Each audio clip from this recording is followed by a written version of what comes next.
niman kan waxaan arkaa argagixiso waxa weeye niman xitaa maxay ahayd muslim lagu ma sheegi karo dadkan waa dad diinta islaamka xitaa ku yar tahay waa dad jaahilaa waxa weeye dadka jaahilada waa loo fududeeyaa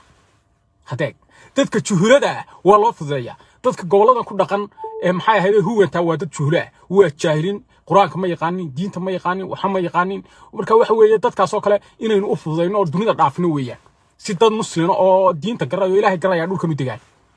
hadeeg dad muslina oo ilaahay ka baqaya oo ay dhulkan u degaan dadka laascaanood degan dad muslim lagu sheegi karo ma hadeeg xitaa muslim ma sheegi karo dadkan diinta islaamka xitaa way ka fogaadeen way dadkan ma tukadaan kaadadaas kama dhaqaan qalasiye la baxeen waa dad dhiban weeyaan halka askarteenu ay tukato oo ilaahay yaqaanin oo xitaa meedka aanay magaraasa ku shambra waaqleen waa qofka dadka bilaadanka qof bilaadan oo soo jeedo inagoo kala bireeraya miyuu kula tahay qofkaas waa qof islaam miyuu kula tahay qofkaas waa qof naxariis ku jirto waxa weeye dadkan waxa weeye dunida waa in laga qabtaa sida caadiga hadeeg dadkan waa in dunida laga qabtaa koodhade marka waxa weeyaan walaalayaal inoo sheer gareeya waxaan ka hadlanaa arrimaha ceerkaabo waxa weeyaan iyo arrinkan dagaalka soo cusbanaad iyo reer wadani waynu la hadlanaa reer wadaniyow anagu isbedel baan rabnaa laakiin sidaan ciidan kuma doorarayso walaalayaal wallahi billahi tallahi anagu isbedel baan rabnaa inaanu musabixi xilka ka qaadno doonayna laakiin walaalayaal saaciidikum idinkuma dooran karto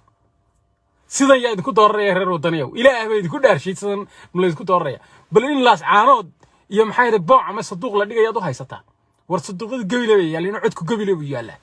haddii codka lagu kala badinaya gabile buu yaalaa aynaba oo inta u jirtaan xitaa ol waa 40 kun adarkiisan xalayto marka inoo sheer gareeyay 60 kiina soo galayba isuda gaarsiya idaacadu waxa weeye maadaaba ololihii iyo doorashadii la galay waxay ku hadli doontaa afka maxay ahayd shacabka reer Soomaaliland waliba inta isku aragtida ee Somalilanderka aaminsan waxayna kirbaashi doontaa huwanta anagu cidna wallahi xaq dhowr mayno huwanta ayanu kirbaashana anagu waxaanu ka aaminsanahay haddaanu nahay dadka saxda ah ee reer Somaliland ama dadka saxda ah ee maxay waliba reer Sool haddaanu nahay ee degan dhulka magaraysa Sool gobolka Sool caasimadiisa Caynaba haddaanu nahay dadka degan heedade waxaanu aaminsanahay dadka halka degan inayba dad muslimiin aan xitaa lagu sheegi karin dadka in loo fududeeyo maadaama dad jaahiliin ay yihiin dad muslimiina meesha la joogo dadka loo fududeeyo meesha laga xaaqo ayaanu aaminsanahay hadeeg dadkan waynu aragnaa astaamihii muslimiinta male kuma dhaqmaan sheekh caalimo male dad tukaraya maynu arag waa dad magaraasa lagu oran karo argagixisada waa maxay waa dadka joolintida ee dadka dhiigga islaamka xalaaleysatay iyo dhiigga bilaadanka dhiigga